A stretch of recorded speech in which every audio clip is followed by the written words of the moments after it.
O Catecismo em um ano.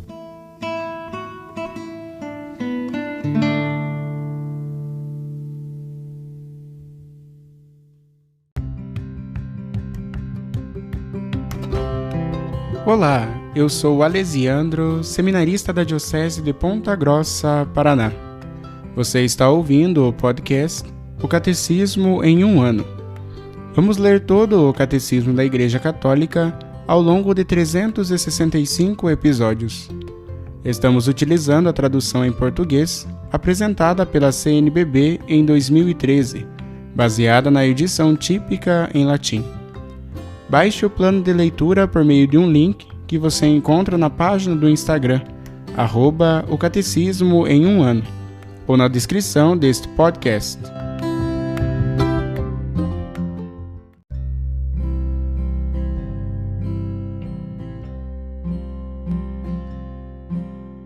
Este é o dia 82 do nosso podcast, O Catecismo em um ano.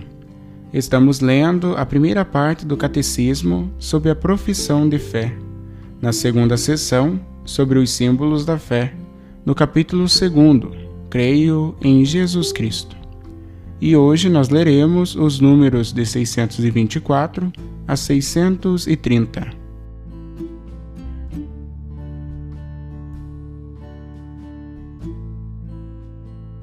Parágrafo 3º. Jesus Cristo foi sepultado. Pela graça de Deus, ele experimentou a morte em favor de cada um. Hebreus, capítulo 2, versículo 9.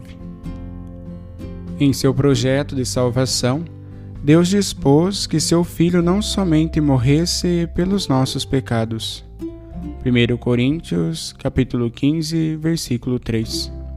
Mas também que provasse a morte, isto é, conhecesse o estado de morte, o estado de separação entre sua alma e seu corpo, durante o tempo compreendido entre o momento em que expirou na cruz e o momento em que ressuscitou. Este estado do Cristo morto é o mistério do sepulcro e da descida aos infernos. É o mistério do Sábado Santo, no qual o Cristo, depositado no túmulo, manifesta o grande descanso sabático de Deus, depois da realização da salvação dos homens, que confere paz ao universo inteiro. Cristo com seu corpo na sepultura. A permanência de Cristo no túmulo constitui o vínculo real entre o estado de passividade de Cristo antes da Páscoa e seu atual estado glorioso de ressuscitado. É a mesma pessoa do vivente que pode dizer: estive morto, mas agora estou vivo para todo o sempre. Apocalipse, capítulo 1, versículo 18.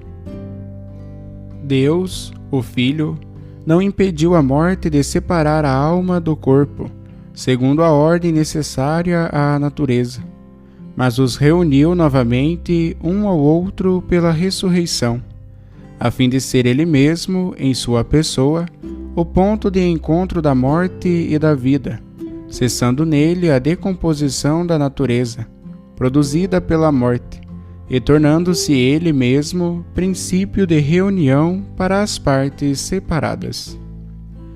Visto que o príncipe da vida, que mataram, é o mesmo vivente que ressuscitou, necessariamente a pessoa divina do Filho de Deus continuou a assumir sua alma e seu corpo separados entre si pela morte. Pelo fato de, na morte de Cristo, a alma ter sido separada da carne, a única pessoa não foi dividida em duas pessoas, pois o corpo e a alma de Cristo existiram igualmente, desde o início na pessoa do Verbo. E na morte, embora separados um do outro, cada um permaneceu com a mesma e única pessoa do Verbo. Não deixarás teu santo ver a corrupção.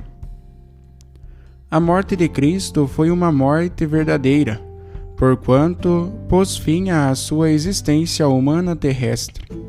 Entretanto, Devido à união que a pessoa do Filho manteve com seu corpo, não estamos diante de um cadáver como os outros, porque não era possível que ela o dominasse. Atos dos Apóstolos, capítulo 2, versículo 24. E porque a virtude divina preservou o corpo de Cristo da corrupção. Sobre Cristo pode-se dizer ao mesmo tempo: foi arrancado da terra dos vivos. Isaías, capítulo 53, versículo 8. E minha carne repousará na esperança. Não abandonarás minha alma no mundo dos mortos, nem deixarás o teu santo conhecer a decomposição. Atos dos Apóstolos, capítulo 2, versículos 26 e 27. A ressurreição de Jesus no terceiro dia, 1 Coríntios, capítulo 15, versículo 4.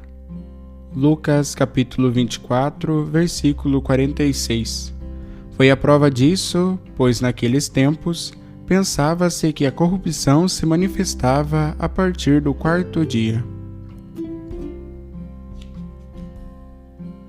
Sepultados com Cristo. O batismo, cujo sinal original e pleno é a imersão, significa eficazmente a descida ao túmulo do cristão, que morre para o pecado com Cristo, em vista de uma vida nova. Pelo batismo, fomos sepultados com Ele na morte, para que, como Cristo foi ressuscitado dos mortos pela ação gloriosa do Pai, assim também nós vivamos uma vida nova. Romanos, capítulo 6, versículo 4. Resumindo, em benefício de todo homem, Jesus experimentou a morte. Foi verdadeiramente o Filho de Deus feito homem que morreu e que foi sepultado. Durante a permanência de Cristo no túmulo, sua pessoa divina continuou a assumir tanto a sua alma como o seu corpo, embora separados entre si pela morte. Por isso, o corpo de Cristo morto não sofreu decomposição. Atos dos Apóstolos, capítulo 2, versículo 27.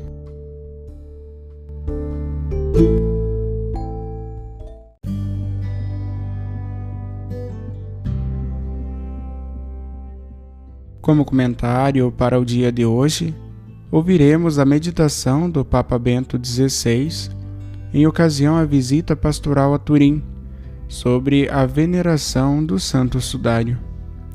Domingo, 2 de maio de 2010.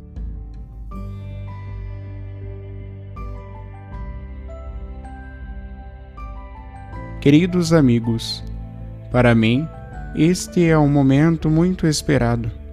Estive diante do Santo Sudário noutras ocasiões, mas desta vez vivo esta peregrinação e esta reflexão com intensidade particular. Talvez porque o passar dos anos me torna ainda mais sensível à mensagem deste extraordinário ícone. Talvez, diria sobretudo, porque estou aqui como sucessor de Pedro e trago no meu coração toda a Igreja, aliás, toda a humanidade. Dou graças a Deus pelo dom desta peregrinação e também pela oportunidade de partilhar convosco uma breve meditação, que me foi sugerida pelo subtítulo desta solene ostensão: O Mistério do Sábado Santo. Pode-se dizer que o sudário é o ícone deste mistério, o ícone do Sábado Santo.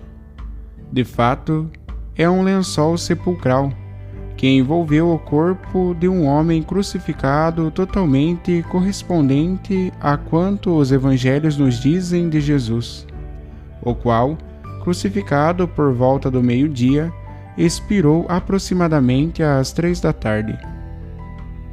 Ao anoitecer, porque era para a Seve, isto é, a vigília do sábado solene de Páscoa, José de Arimateia, um rico e competente membro do Sinédrio, pediu corajosamente a Pôncio Pilatos para poder sepultar Jesus no seu sepulcro novo, que tinha sido escavado na rocha a pouca distância do Gólgota.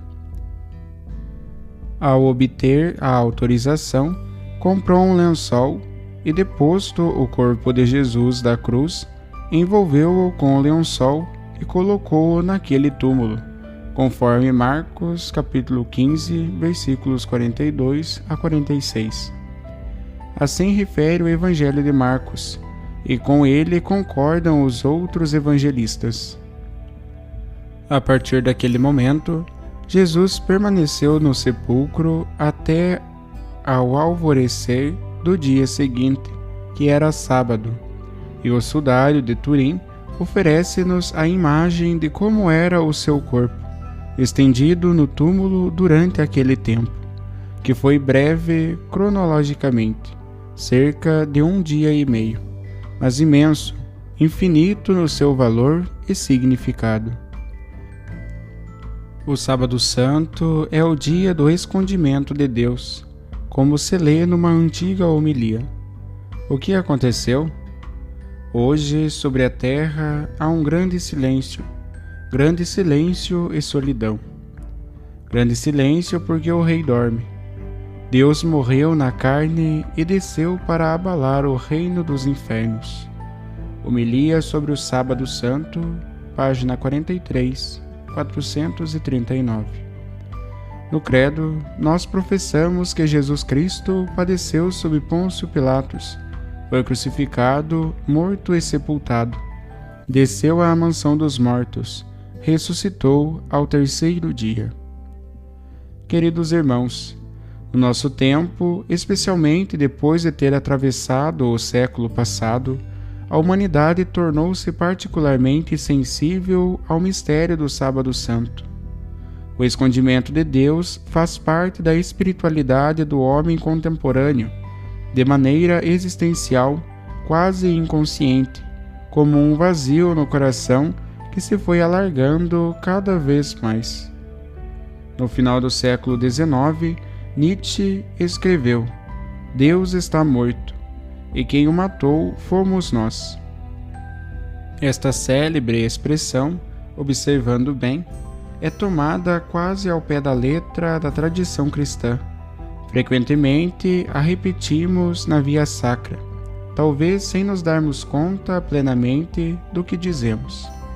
Depois de 2 guerras mundiais, o Lager e os Gulag, Hiroshima e Nagasaki, a nossa época tornou-se um Sábado Santo em medida cada vez maior. A escuridão deste dia interpela todos os que se questionam sobre a vida. De modo particular, interpela a nós, crentes. Também nós somos responsáveis por esta escuridão. E, no entanto, a morte do Filho de Deus, de Jesus de Nazaré, tem um aspecto oposto, totalmente positivo, fonte de consolação e de esperança. Isto faz-me pensar no fato de que o Santo Sudário se comporta como um documento fotográfico, dotado de um positivo e de um negativo. Com efeito, é exatamente assim. O mistério mais obscuro da fé, ao mesmo tempo, é o sinal mais luminoso de uma esperança que não tem confim. O Sábado Santo é a terra de ninguém entre a morte e a ressurreição. Mas nesta terra de ninguém entrou o único que a atravessou com os sinais da sua paixão pelo homem. Passio Christi, Passio Hominis. O sudário fala-nos precisamente deste momento. Está a testemunhar aquele intervalo único e irrepetível na história da humanidade e do universo, no qual Deus, em Jesus Cristo, partilhou não só o nosso morrer, mas inclusive o nosso permanecer na morte, a solidariedade mais radical. Naquele tempo além do tempo, Jesus Cristo desceu à mansão dos mortos. O que significa esta expressão? Quer dizer que Deus, feito homem, chegou até ao ponto de entrar na solidão extrema e absoluta do homem, onde não chega raio de amor algum, onde reina o abandono total, sem palavra de conforto alguma. Mansão dos mortos. Jesus Cristo, permanecendo na morte, ultrapassou a porta desta solidão última, para nos guiar também a nós a ultrapassá-la com Ele. Todos nós sentimos algumas vezes uma sensação assustadora de abandono, e o que mais nos assusta é precisamente isto. Como quando somos crianças, temos medo de estar sozinhos no escuro, e só a presença de uma pessoa que nos ama pode dar-nos segurança. Aconteceu exatamente isto no Sábado Santo. No reino da morte ressoou a voz de Deus, sucedeu o impensável, ou seja, que o amor penetrou na mansão dos mortos. Também no escuro extremo da solidão humana mais absoluta, nós podemos escutar uma voz que nos chama e encontrar alguém que nos pega pela mão e nos conduz para fora. O ser humano vive porque é amado e pode amar. E se até no espaço da morte penetrou o amor, então também lá chegou a vida. Na hora da extrema solidão, nunca estaremos sozinhos. Passio Christi, Passio Hominis. Este é o mistério do Sábado Santo. Exatamente no escuro da morte do Filho de Deus, brilhou a luz de uma esperança nova, a luz da ressurreição. E eis que parece-me, olhando para este santo lençol, com os olhos da fé se perceba algo desta luz. Com efeito, o sudário foi imerso naquela escuridão profunda, mas ao mesmo tempo é luminoso. E eu penso que se milhões e milhões de pessoas vêm venerá-lo, sem contar quantos o contemplam através das imagens, é porque nele não vem só a escuridão, mas também a luz. Não tanto a derrota da vida e do amor, mas ao contrário, a vitória da vida sobre a morte, do amor sobre o ódio. Veem a morte de Jesus, mas entreveem a sua ressurreição. Agora a vida pulsa no seio da morte, porque lá inabita o amor. Este é o poder do sudário, do rosto deste homem do sofrimento, que traz em si a paixão do homem de todos os tempos e lugares, também as nossas paixões, os nossos sofrimentos, as nossas dificuldades, os nossos pecados. Passio Christi, Passio Hominis. Promana uma solene majestade, um senhorio paradoxal. Este rosto, estas mãos e estes pés, este lado, todo este corpo fala. Ele próprio é uma palavra que podemos escutar no silêncio. De que modo fala o sudário? Fala com o sangue, e o sangue é a vida. O sudário é um ícone escrito com o sangue, sangue de um homem flagelado, coroado de espinhos, crucificado e ferido no lado direito. A imagem impressa no sudário é a de um morto, mas o sangue fala da sua vida.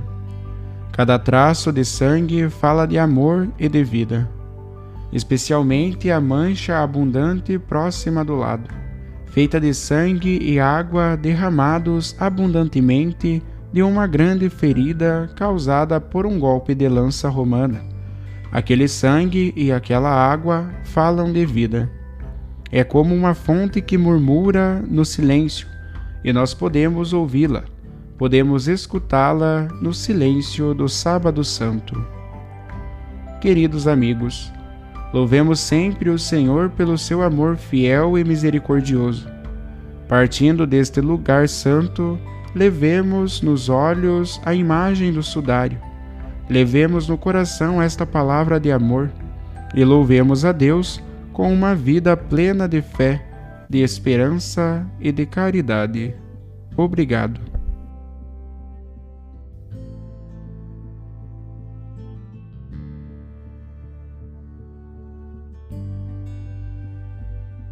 Os textos dos discursos papais encontram-se na íntegra no site da Santa Sé, vatican.va.